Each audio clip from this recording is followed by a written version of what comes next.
With the conventions complete, the Republican nominee for the presidency of the United States of America is Donald Trump.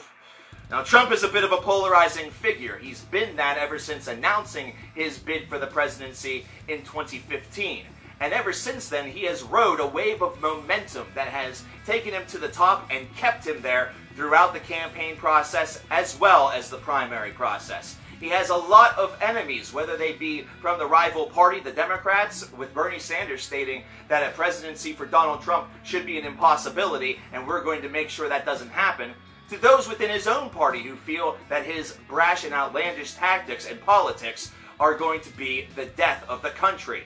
Whatever that reason may be, Trump rode that wave of momentum straight into the nomination position, but here are 5 reasons why people hate Donald Trump and hope he doesn't become president, and we of course begin with number 5. Number 5 is his many business failures and his celebrity status. Now, we all know the name Donald Trump and have for a long time. I remember being a little kid and seeing Donald Trump in one of the Home Alone movies and instantly recognizing him based off of previous experience.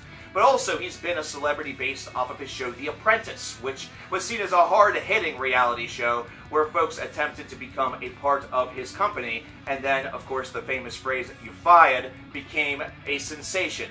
But also, as a businessman, even though he is seen as a very successful man, he's had many business failures, many bankruptcies, whether it be from some of his offshoot ventures, Trump University, whatever it may be. The failures don't exactly boast a premier record for the man, which also is cause for concern for the American people and how he would treat the budget as well as the overall scope of what America's all about. Number 4, Make America Great Again, is nothing more than a smokescreen. Donald Trump's slogan, "Make America Great Again," is a simple 4-word phrase that really campaigns toward the idea that America has fallen off of the road and that it needs to sort of get back on the wagon and return to its previous greatness. However, many feel that this is merely a smokescreen, which essentially is just saying, "Make America Trump now." Either that or "Make America embrace what we want."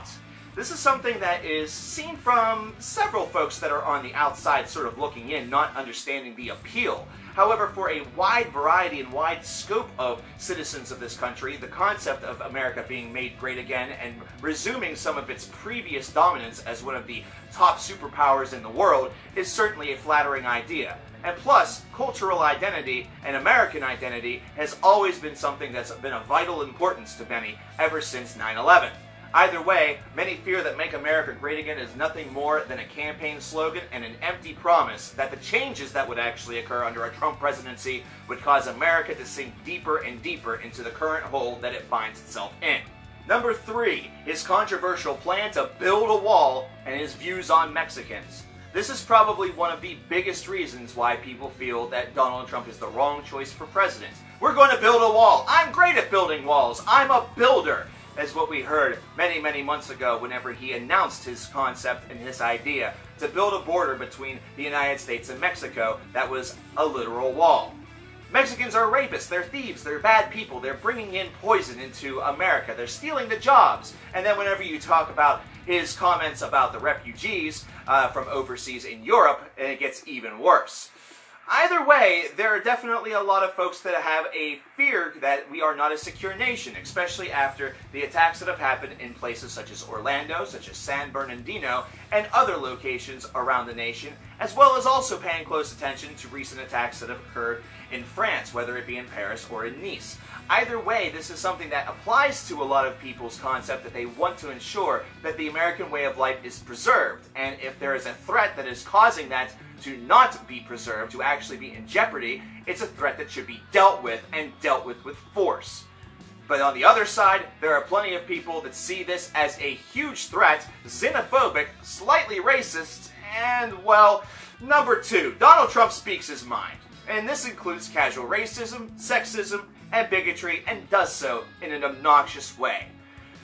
To kind of couple along with number 3, and this was something that was really first where it started to rear its ugly head, Trump's a straight shooter. He's somebody that says what he wants. That's why many people like him.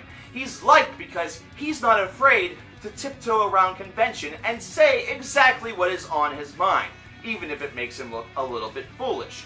The problem here with this is that you do have to sort of stay within the realm of convention, considering you're on a world stage, and what has happened and how his ideas have been responded to by world officials is not good.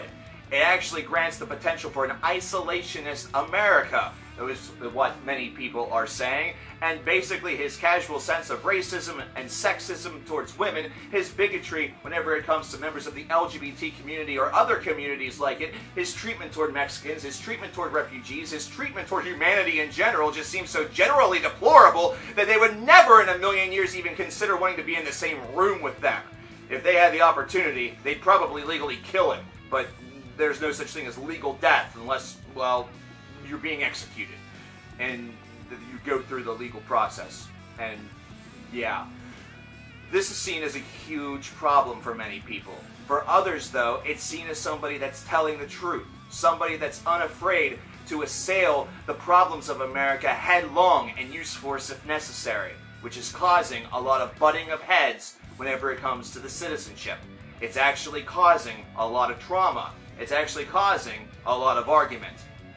But that brings us to number one, and this one almost sounds like it's ludicrous, but I've seen this way more than I really thought I ever would.